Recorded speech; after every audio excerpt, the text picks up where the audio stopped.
Gusto mo bang babalik siya sa iyo sa isang araw lamang?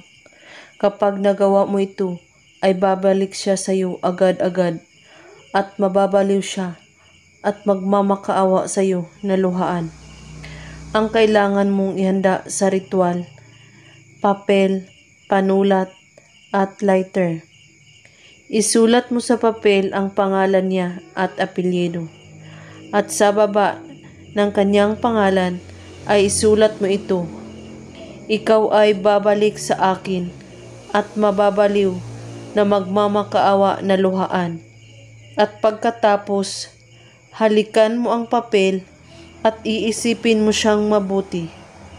At saka banggitin mo ang kanyang pangalan at sabihin mo, ikaw ay babalik sa akin at mababaliw ka at magmamakaawa na luhaan. 3 times mo ito sasambitin.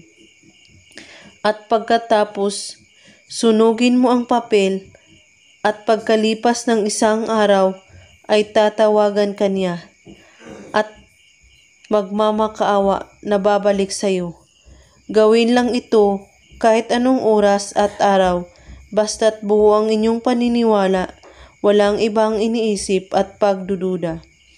At kung may katanungan po kayo ay magko-comment lang po sa baba. Maraming salamat sa panunood. May God bless us all.